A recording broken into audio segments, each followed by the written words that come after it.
Well, hello everyone. Hello our people on Facebook. It's a pleasure again to be here with all of you in this new series of interviews of American composers. Series of interviews that are gonna take us to the concert in October 1st. Hello everyone. Hello our people on Facebook. Today, this is the moment what we are gonna start talking about the pieces and the things that we are gonna do in the concert, in our first concert of the season 2021.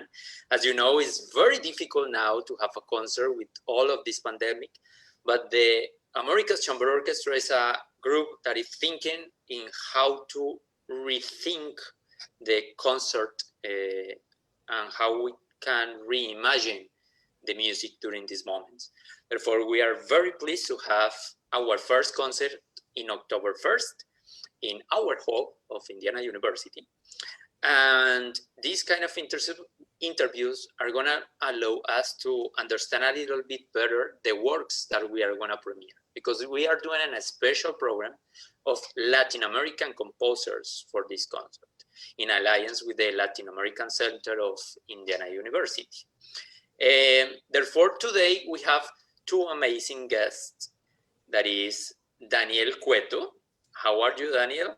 Hi, Diego. Happy to be here. Thank you. And we have also our amazing Jamey Guzman. How is it going? How are you? I'm great. So good to be here. Wonderful. Let me introduce a little bit who are our amazing guests today. In terms of Daniel Cueto, that is from Peru, is our composer in residence of the America's Chamber Orchestra. He born and was raised in Lima, Peru, with a Peruvian father, an American or United States mother. Daniel Cueto's works is reflected of his broad cultural experiences with European, North American, and South American music.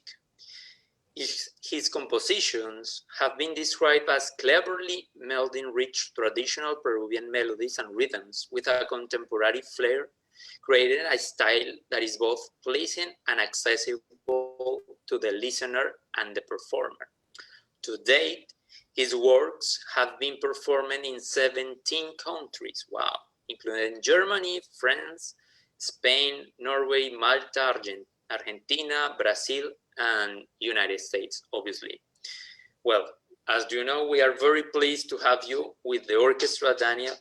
And one of the questions that I was wondering for this interview is, how is be raised in a multicultural family with a Peruvian father that is also an amazing artist, a writer, Alonso Cueto, and your mother that is United States. How was this blending? Well, it was always an interesting experience for me. I was always very aware that I had these two strong poles or strong cultural places that I was from. And being from Peru and being born and raised in Peru, obviously, that was sort of my main point of reference. But my mother always made a big point of me having a strong connection to the USA, having close relationships to my family in the USA, and throughout my life, throughout my life as a child and as an adolescent, we would travel to the US every year. And my mother made a big point of me visiting the US and establishing close relationships with my family in the US and with the culture here, or there, I should say, because I'm in the US now. Yeah. So she thought it was very important for me to be aware of my American roots as well. And so I always felt a sense of belonging to both places. And that, I think, really shaped the way that I grew up, the way that I thought about different lifestyles, the way that I thought about different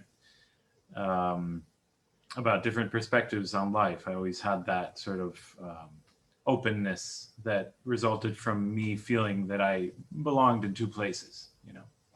Yeah, that's very important. Yeah, and your music reflects that in many ways, and we are gonna discuss a little bit. Well, a little message for our Spanish speakers, un mensaje para nuestros oyentes de habla hispana. Recuerden que todas las entrevistas van a ser traducidas sea a inglés o a español. Esta, como tenemos una invitada que solo habla inglés, la vamos a hacer en inglés y posteriormente va a ser traducida al español y ustedes la podrán ver muy pronto en nuestra red social. Returning to English, we are saying that the interviews are going to be done either in English or Spanish, and they are going to be translated as soon as possible and be published in the page of the orchestra. Therefore, be very attentive to the translation.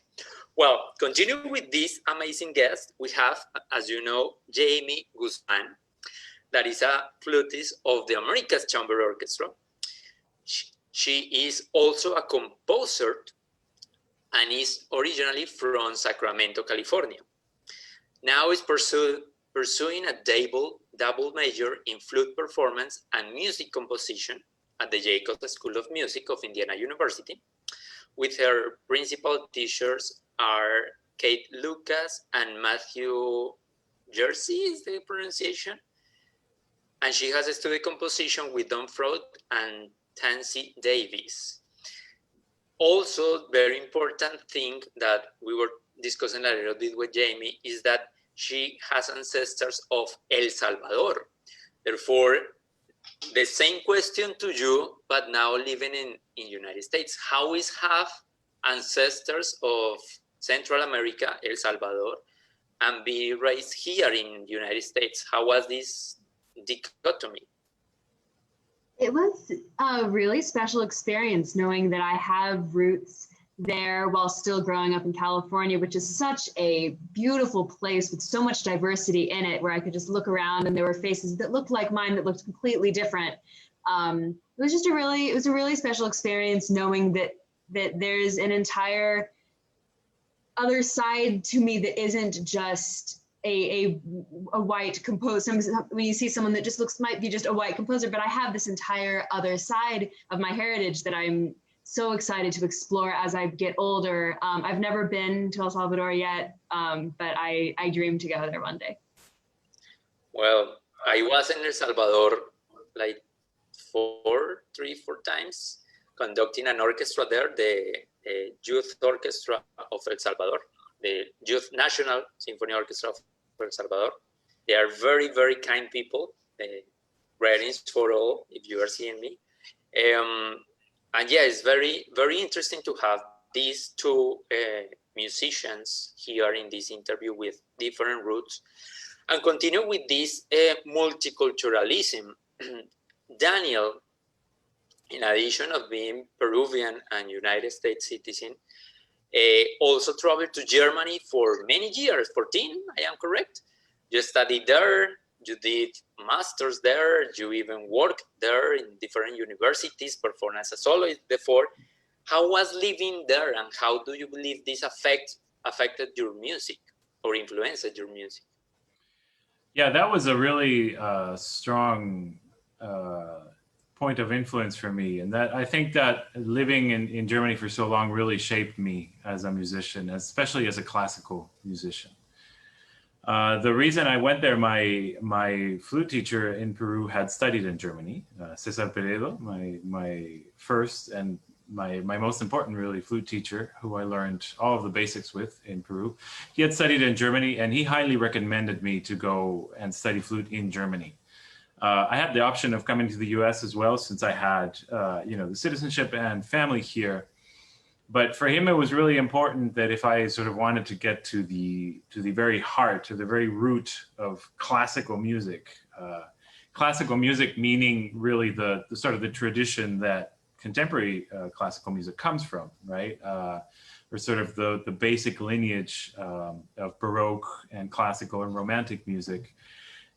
He really felt strongly that the place to go if I really wanted to delve deep into Bach and Mozart and Brahms, and so many of these composers that have shaped us as classical musicians, that it was important to go to sort of the place where they were from, to get to know the culture where they came to be and where they made their music, right?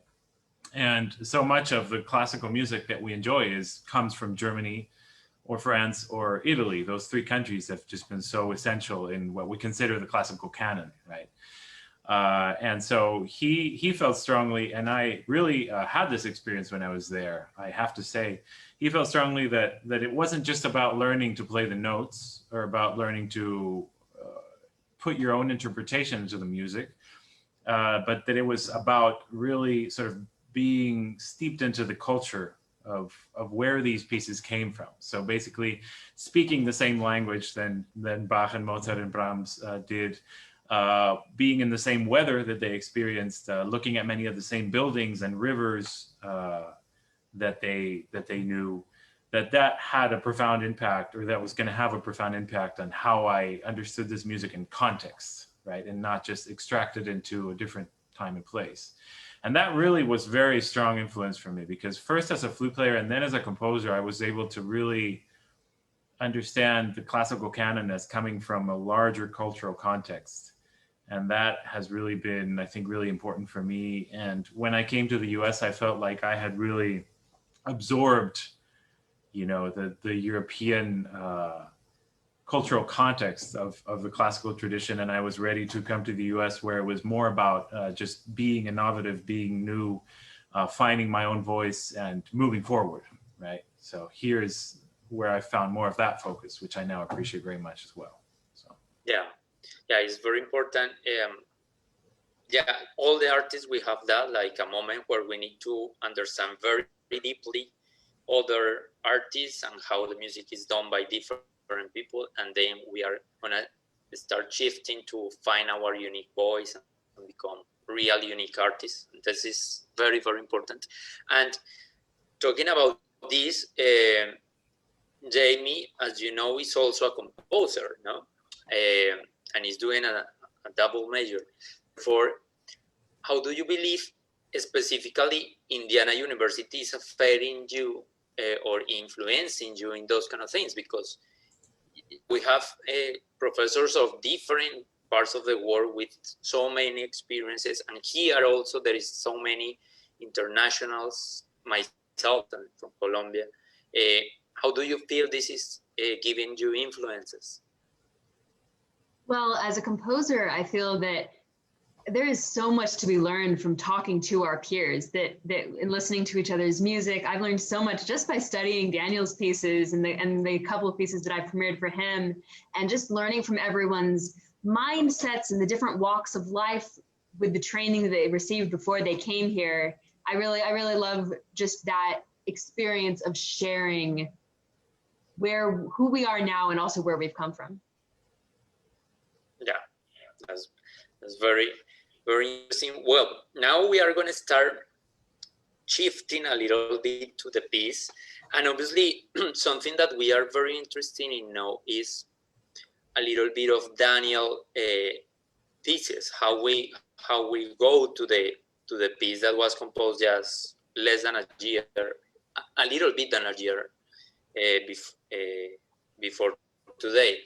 But I am very, very lucky to have conducted 2 pieces of Daniel's. And I guess the second piece you have ever wrote, that was our last premiere, Lambras, in a symphonic version. But also a question that was sent in to us is, which was your first piece? Of course, if you know what the second piece is, you want to know what the first one is. Yeah. That's always the way we work. We're very curious people. Human beings are very curious by nature.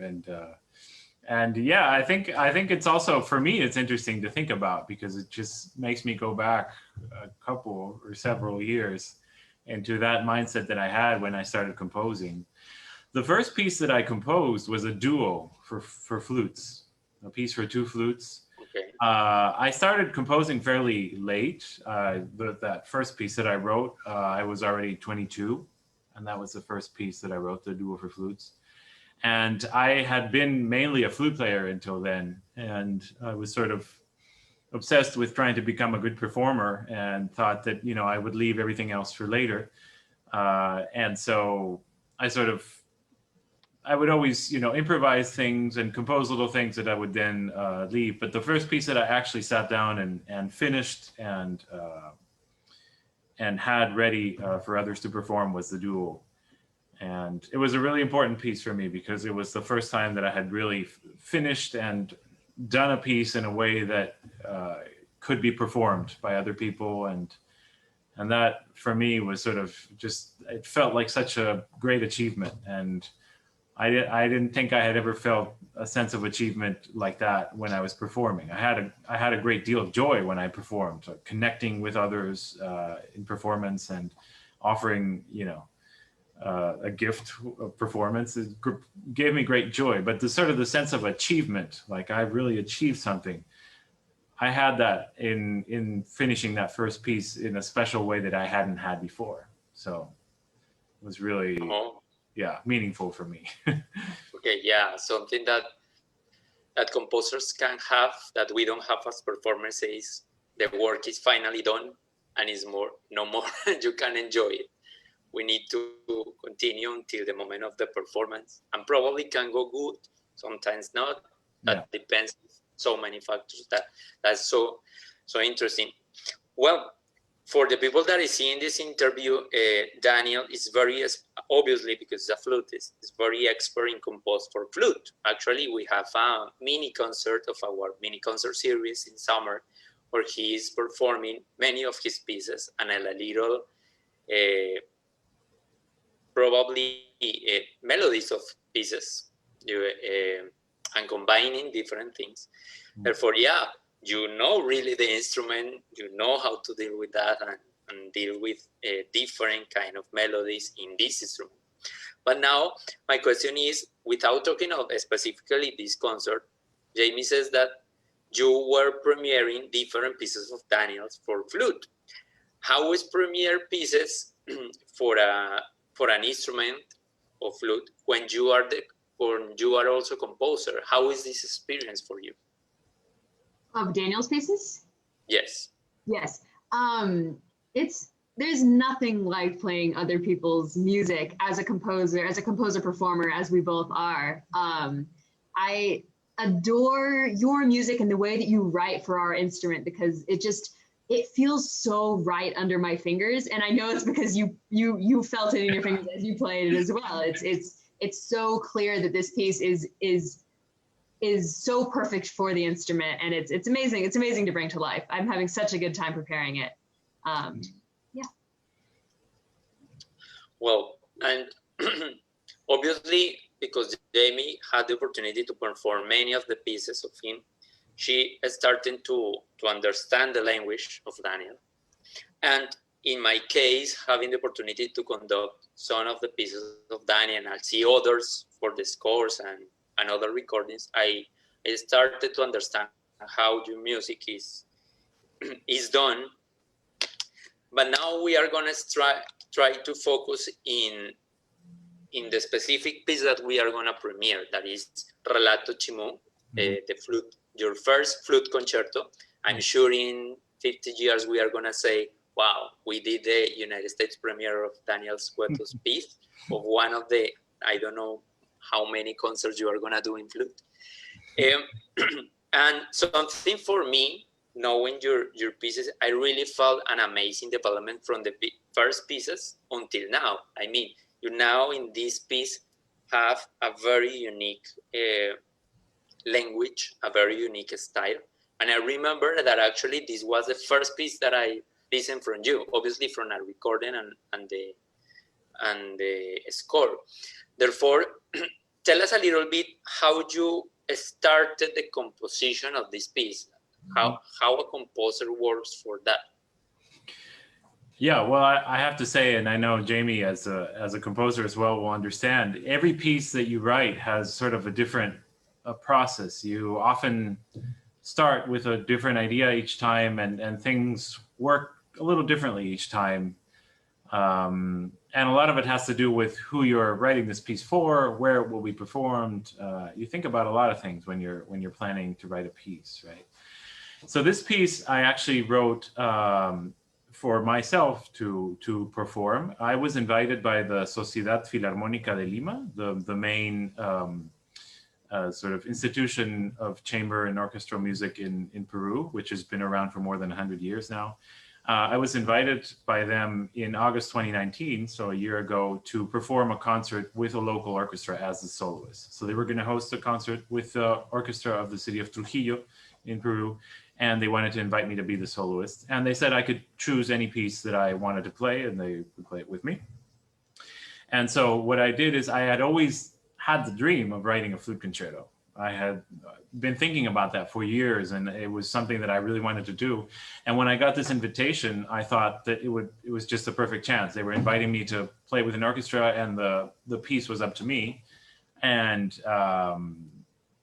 you know, so I just chose my own piece, basically. The piece didn't exist yet, but I chose my own piece to perform, and I said, okay, I'm performing my piece. It's Flute Concerto number 1. Here's the title, and that's it. And then obviously I had to write the piece. So that sort of set me up in a different way, because I knew I was writing the piece for me as opposed to for another performer, which was more often the case. And so I can tell you a little bit about how I came up with the musical ideas and everything, and that if you're interested. Yeah, please. We are very interested in that. Yeah. Well, so I thought that I would sort of just, what I do when I have the basic ideas is that I just sort of open up and try to listen and try to see if I can come up with an idea. So, but what I mean by having the basics is I knew it was going to be a string orchestra, because they were traveling from a different city of Peru to Lima, and the concert happened in Lima, and they were only able to bring a string orchestra format. So I knew it was for string orchestra, and flute and string orchestra. I didn't know the musicians, but I knew the conductor I would be working with. So I sort of envisioned the sort of the musical interpersonal relationships and what that sort of means. Because we're always when we're performing, we're a combination of the different personalities that are on stage, right? And so that also influenced my process, I think. And so I just opened up and sort of tried to come up with an idea, an initial motor for the piece. And the first thing that I came up with was this sort of varying ostinato, sort of a rhythmic ostinato, right? Which is this bum, bum, bum, bum, bum, bum, bum. At the beginning, yeah. Bum, bum, bum, bum. And I didn't know what that was going to be, but I knew I liked that. And then I thought, okay, well, the strings can do that with a percussive effect, maybe with coleño, which is what I ended up doing, sort of to give it a real percussive, and it can be very, very soft, just sort of very faint, so you could more feel it than actually hear it, you know? And so I thought, well, it'd be wonderful if the flute sort of played something very contrasting, so sort of a melody that's all about long held out notes, right on top of it. So that would provide a nice little basis that sort of constantly moving forward, constantly shifting ostinato, and the flute would just perform these beautiful long melodies on top. So that was where I started. And then I thought, okay, what I would like to do with this material is I would like for it to start very, very soft. And I would like for this material to grow in the slowest way possible. So it should grow little by little. And how long can I stretch it? So how little does it need to increase its intensity? And how long can I make this crescendo? So I was trying to make the longest possible crescendo that I could come up with, the longest possible, going from very, very, very, very quiet to loud, right? So that was sort of my compositional challenge. How can I make this piece interesting, but still make it unfold as slowly as possible? And it sort of started with a technical idea, right? And so then I thought, well, but I also need like an extra musical thing to associate with this motive, because that will help me sort of tell a story through the piece. And oftentimes that happens. This happened also in my piece Rio for piano, which is also an early piece. I first came up with this musical idea, and then trying to figure out how to move along with it, I came up with an extra musical idea that would help me sort of build a story, and then the piece could go through that story and tell that story. So I heard that sort of that rhythmic ostinato, that dun, dun, dun, dun, dun, dun, dun, dun, dun, dun. And I had come up with this flute line, which again was long notes, and it was no, no, no, no, mi, no, no. So it sounded very pentatonic. It had a strong feel of Andean music, but sort of really stretched out. So I thought, well, that rhythmic component has like an archaic sound for me, like something ancient, right? Something coming from a distant time and place. That was sort of my feeling. And that melody has a distinct Andean flavor. So I started thinking, well, maybe it can be a tale about, an ancient Peruvian civilization, right? So that was sort of my process. And then again, listening to that rhythmic ostinato, it seemed to have something sort of slightly marching about it, something constant and forward moving, and, very, very sort of decided to move forward. And so I thought, well, this could be maybe a story about some sort of military story of an ancient culture, right? And so I started reading about ancient Peruvian cultures, and I read about the Chimu culture, which was a very important culture of northern Peru, and they were very well known because they were great warriors. And so I thought, okay, well, that's my story. It's going to be the tale of the Chimu, and it's going to be sort of a tale of war, of an encounter with another civilization, of a military encounter, right, in this ancient sort of way. And so really the music informed the extra musical idea. And then now I knew that the idea that music was growing was sort of a visual idea of, you see this ancient army with these ancient apparatus and weapons, just sort of coming from a very distant point, right? From a pianissimo point, and they're slowly coming toward the camera, right? Very slowly. So that's sort of the idea of why the piece is growing very slowly, right? And then they sort of come to a point of encounter where they concentrate. There's some sort of religious ritual maybe before the battle, where there's sort of a tune, and they consult with maybe some sort of deity. It was all very abstract, but I felt that this was sort of making sense musically. Once they have reached their loudest point, then there's a sort of retreat, right? And then there's an allegro section, which is the beginning of the battle, right? And I leave it sort of open. There's a lot of episodes that happen after the battle starts in the allegro section. And I sort of leave it open to the public to decide, have the Chimu won this battle, or have they lost, or what happened? So that's the part that's just open, and I don't want to give my interpretation of, because I like the audience to sort of imagine what's going on visually as they listen to this music. So that's sort of the background of what I did there. Wow. No, when you were talking, I just started to realize every single bar that I have a study of this concerto, and I was listening to you talking and listening to the music, and fits perfectly. Yes, the crescendo that you are talking, the way the instruments are going, the crescendo for our augmentation, how is the augmentation. Mm-hmm. Augmentation, yes. When you build a little bit, but step by step, but you clarify very clear that it's piano in every single entrance, those kind of things. Very, very great. And yeah, and the battle is the battle. We are gonna work very hard to get this battle, very battle. Yeah. And it's very interesting the way that you use the flute, because when I was reviewing the piece and trying to understand why it sounds very Andean music, and you say, yeah, is the way that you organize the melodies in the flute mostly, because are very pentatonic, as you say. it creates the sound of this. And if you combine that with the flute sound, creates a very Andean thing.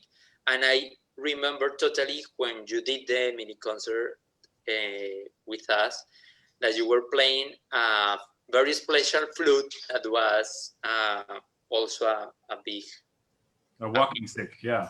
yeah, and the sounds were similar, no? It's like very connected with actually very common music. It's not very abstract. It's not totally not connected with the people. It's really connected with how we imagine the Andean music in so many complex. But at the same time, the harmony is different. From my perspective, you use a lot the fifths and fourths as a way to put the music together. But more than the conductor and my analysis, is better to have yours. How do you organize it, the harmonies here? Well, I can show you a little bit. Can you hear the piano? Yes. So the ostinato sort of started on this middle C right here, right? Yeah. And then I play this melody on top.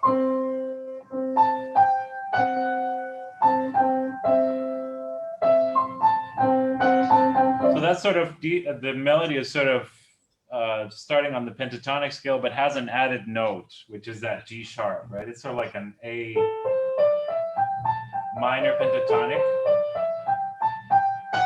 with that added G sharp. It sort of makes it more like A Dorian. That's sort of technical talk, but for whoever's interested. And so that was sort of the starting point. And then I thought, well, this ostinato can expand harmonically and can sort of go out in fifths, as you said, right? So first, on top of that C, it gets that G. And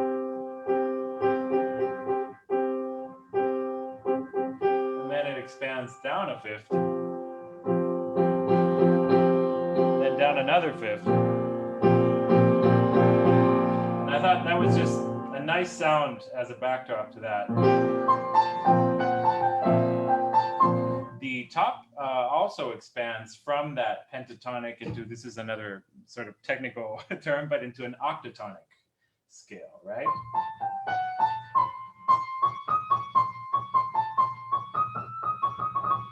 And I thought that was a beautiful combination, that sort of bed of perfect fifths, and then that octatonic melody on top.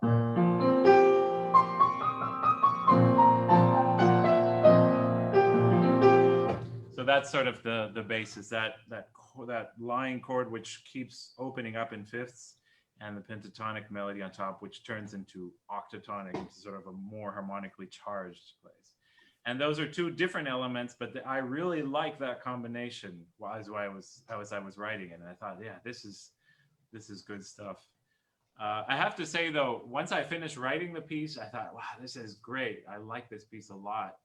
And then I said, oh no, now I have to practice it. Now I have to play it. And I thought, oh no, why did I write such a difficult flute part and the allegro? And I wrote, a scale going up to a really high note at the ending. Why did I do that? Now I have to play it.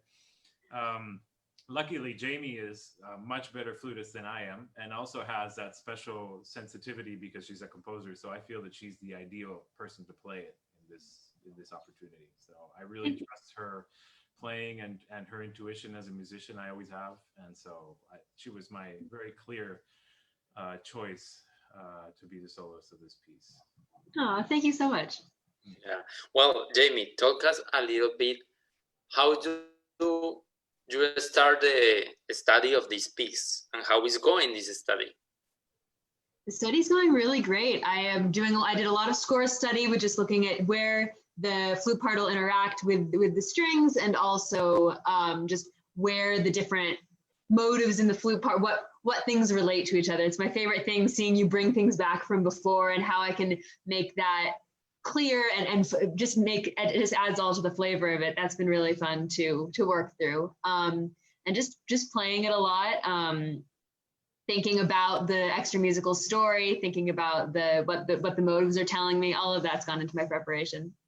I really, really look forward to putting it all together with the orchestra, because it'll sound so good. I'm so excited. Well, that's amazing. Thank you so much. If there are soloists in training now, this is the way that you create, that you help us to all performers to be together, because sometimes soloists are just looking their part without any real connection with the full music. Yeah. And then we have troubles in rehearsals, and it's when you cannot really connect. Yeah. Thank you so much, because you are going to save us a lot of time. Yeah, no, and I think that that's just one of the reasons, and I'm glad you say that, Jamey, because I knew that as a composer you were going to be interested in all of the elements of the piece, not only in the part that you're performing. And like Diego says, a lot of performers are more interested maybe in doing their part perfectly, and that's obviously their main job. But to do your part really effectively and musically, you need to understand how your part connects to the whole, and you need to understand the whole, and you need to take time for that.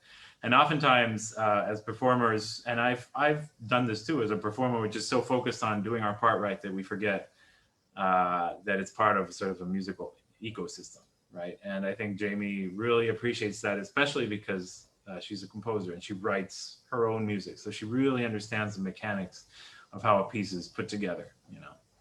So wonderful. We are very pleased to have our members of the America's Chamber Orchestra. All of them are amazing soloists. All of them are amazing chamber players. That means that, and the full music, not just their part, because their part just is one little part of the full image. Therefore, we are very pleased to have that. And when we were looking for the soloist, yes, we said obviously have to be one of our musicians for that. And Daniel also recommend a lot Jamey for this. For wonderful. Well, we are now opening the time for the questions of our public, our audience. Questions for you. Let's start with Daniel. Some people is asking you, you are still performing flute? sorry, I think you were muted. If I'm still performing? Yes. Yeah, I do. I still perform. I think the sort of last thing I did was indeed the flute concerto, which is about a year ago. But I participated in several smaller projects while I've been here this year at IU. I'm part of a music collective called the Cross Cultural Music Collective, directed by my fellow composer friend Hippocrates Cheng, who's from Hong Kong.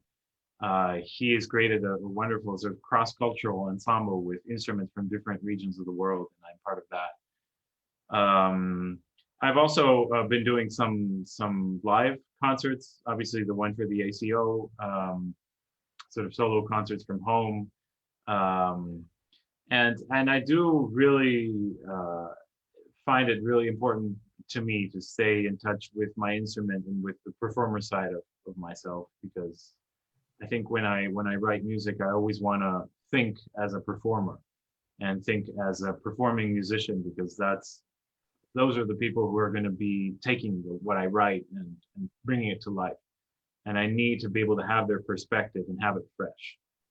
So keeping busy as a performer is really important to me in that way. That's good. That's good. Remember that if you are interested in know anything from our guests today, please write your comments in the Facebook comments, and we are happy to transfer this to our guest. We have another for Jamey that says, what it is like to learn a piece by a living composer? Does it make you approach the piece differently from others? Oh, absolutely. I play a lot of new music here at Jacobs because of the composer-performer background. And I think every time that the composer is living, I feel a even stronger responsibility to the music and to having that, like if you play music by a composer that is no longer with us, it's you want to stay true to their vision, but it's different when that person is standing right in front of you and can tell you this is, these notes meant this to me. You get this extra insight in preparing the piece that you wouldn't get otherwise, which is really just exhilarating when you find out that, oh, there's a secret meaning here, and this, all of that preparation. So it does change quite a bit when the composer's living, and I have to say I prefer it. Yeah, I know that the question is not for me, but I have premiered so many pieces also, and there is a very interesting collaboration when there is a living composer, because, for instance, today we were reviewing the Beethoven 7th Symphony, and if you notice in the second movement, at the end of the movement, there is a moment where you have pizzicato and arco, and there are so many sources about when you change to arco, and there are so many scholars that say one thing, others says the other are in favor of the manuscript, other in favor of the parts, whatever. But when you have a living composer, it's amazing. You take the WhatsApp, you take a photo, and hey man, can you clarify me that, because I don't understand what you're saying. And even sometimes there is a collaboration, because, oh, there is something, probably a mistake, because, oh yes, this says that way, or what I intended was this one. And it's a very, very great collaboration, because at the end is the music, what we are trying to do, a very good performance. And we are doing that because it's very interesting that for our concert in October 1st, all the composers are leaving. Therefore, I am in contact with all of them, pouring them down, saying, look at what you are trying to do here. Can you explain me a little bit? Because it's easier that way. For really, really good. Well, Daniel, another for you. Do you often draw your composition, your composing inspiration from your experience in playing flute and the flute repertory? I mean, I've written a lot of flute music, and I think, yeah, the flute repertory has certainly influenced me, because I've just spent so much time with it as a performer. But it really sort of depends on the piece. I wouldn't say that the flute concerto was really inspired by the flute repertory itself. I'm not exactly sure where my inspiration came, if it came from pieces of music. I think it was just in that case, it was just a very organically developing sort of little world that sort of expanded as I showed you. I have other pieces that are more concretely or more directly inspired by other pieces. The first solo flute piece I wrote, which is named Prisma, that one, I got the idea for that one as I was listening to one of the tango etudes by Astor Piazzolla. He has a set of 6 tango etudes for solo flute, and I believe it's number 5 started, and it had just this very magical gesture, this sort of way of starting and proceeding. And I took that idea and I sort of made it my own and made my own piece out of it, which turned out to be a really different piece overall. But that initial idea was taken from that Piazzolla piece for Prisma. So I think some pieces are more inspired by flute repertoire or by musical repertoire generally, and some seem to come from a different place than another musical piece. Yeah, it really depends on which piece I think about. Well, so many questions for you, Daniel, from our email, that so many people is sending for the email, and others in the Facebook page. Well, the other is, when someone is performing your piece, do you let the performer to have a little freedom in their interpretation, or you are more in command of that? Yeah, I like to let performers have freedom. I like for them to make the music their own, because I think if they make the music their own and they feel that they are being creative with the music to a certain extent, that the performance is more their own, and hence it's more persuasive. So I try to make them feel comfortable, and different performers like to take different degrees of freedom. Some performers really like to do what I wrote and to sort of make that the point of their work and do a great job at that. and make it very expressive.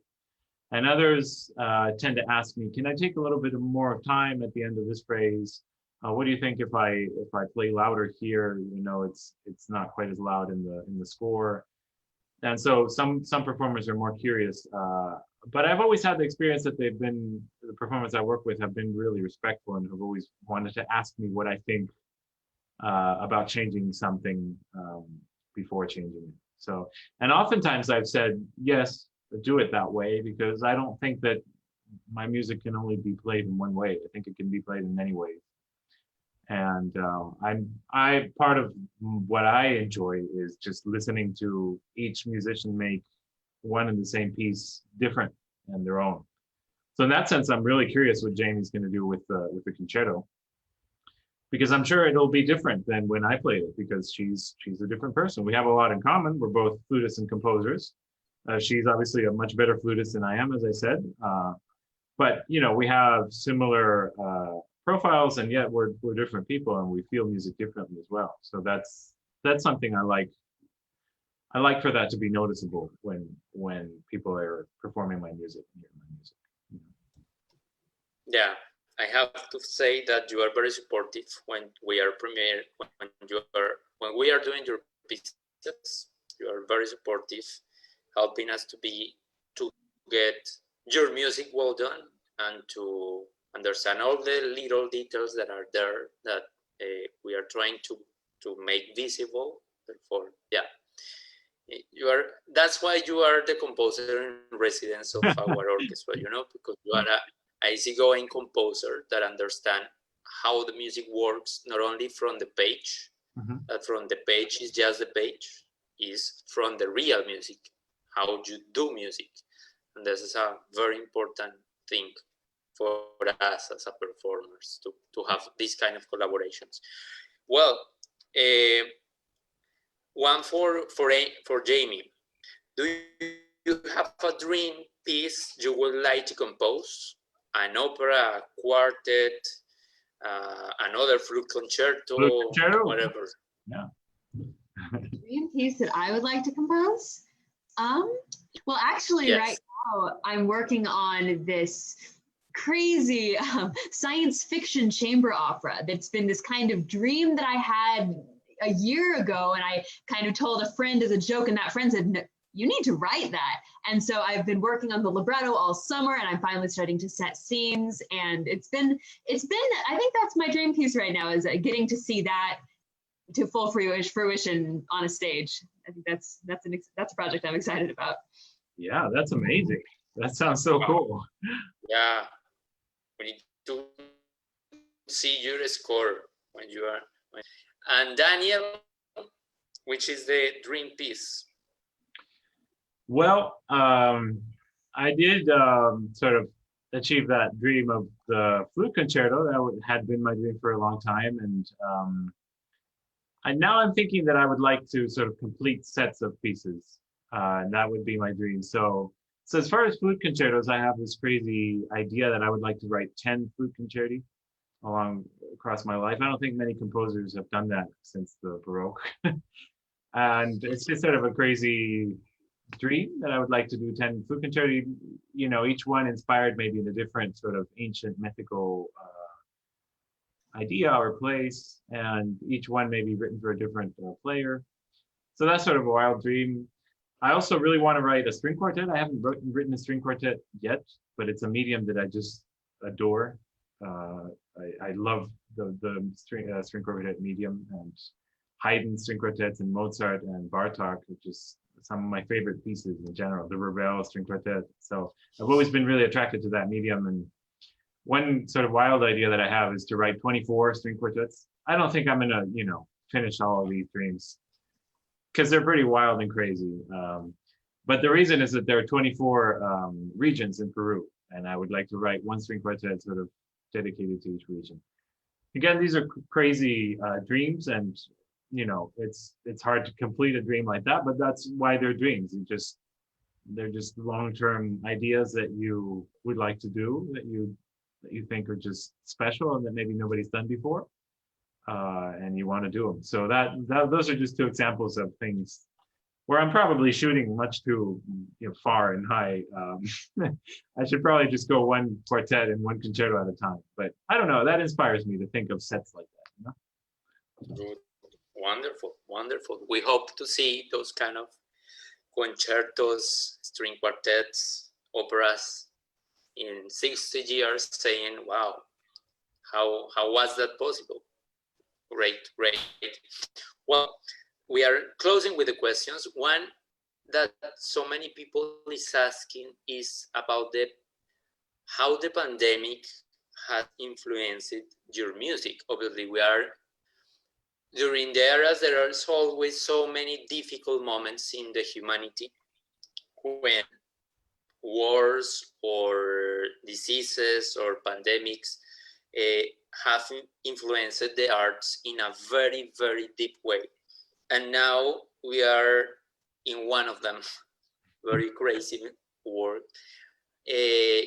For Jamey and then for Daniel, how do you believe this is influencing your music or your compositions or your perspectives as musicians? I think that for me, big picture, it'll make me really appreciate once the halls open and getting to hear live music again.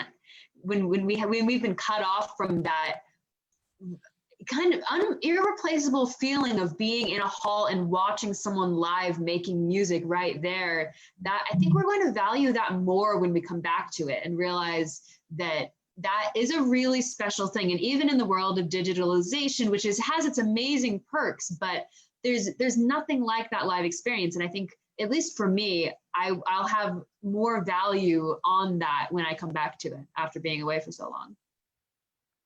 Yeah, I absolutely agree. There's just something so magical about going to a place to watch people making music, right?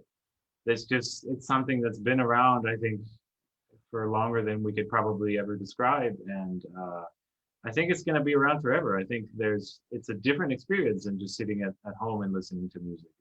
Actually taking the time to go to a place that is built for that purpose and listening to human beings make music. That's just, it's something that we can never replace with anything else, I think. And it doesn't matter what kind of music, but there's just something about leaving your house and going to a special place to do that. That's just always going to be around, I think.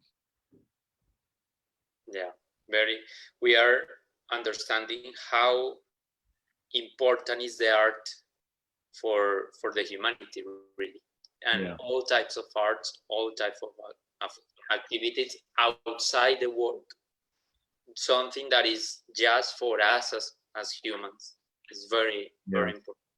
And as far as your question, I think a lot of people ask me, and maybe Jamey, you've been asked this before as well, how the pandemic has influenced your music or your compositions. But I like to turn the question around, and I like to ask myself, how has music affected my experience of the pandemic?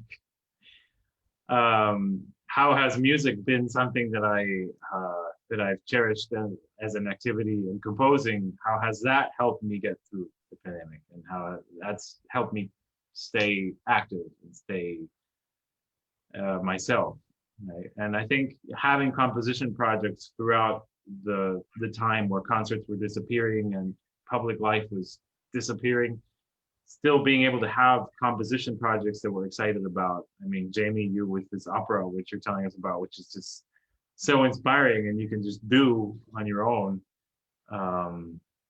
as far as composing it, of course. And me also, I've been active with different commissions in the summer, and just sort of having those projects and those ideas and being able to work in music has been, I think, for me, it's like a kind of therapy. Because if I just sat around not working, watching the news, I think it would have been a lot worse. So music has really affected my experience of the pandemic more than the other way around, I think. Yeah, having something stable to return to, having something that's not something that, you look at the news and everything is about the horrible things going on in the world, but music is a safe place to go and explore other emotions, other feelings than the kind of terror and panic that everyone was feeling. Right. Yeah, and I think we need that. We need to have access to this more beautiful world that we create through music, which is necessary, I think, for me at least. Absolutely. Wonderful. Well, thank you so much, my dear guests, my dear friends. We are gonna start working on this piece. In my case, we were, and in the case of Jamey, we were working on this piece for so many time, but we are gonna start playing it so close. Therefore, thank you so much for giving us your time to know more about you, a little bit more of the piece. We hope all of the people can see our concert. It's going to be broadcasted on October 1st from the Hour Hall. That is the picture that you have, Jamey, in your background. This is the amazing auditorium that we are gonna be premiering this concert in the US. Therefore, thank you so much, dear friends on Facebook. Remember that all Thursday we are gonna have interviews with our composers. For next Thursday, that is the winner of the call for scores that we did with the America's Chamber Orchestra, Raúl Ardila, and his piece Un Mar de Fueguitos. Amazing work too. Therefore, see you all next Thursday. Have a wonderful day. Thank you so much again, dear Jamey and Daniel. See you soon. Thank you both. Goodbye. Thank you so much.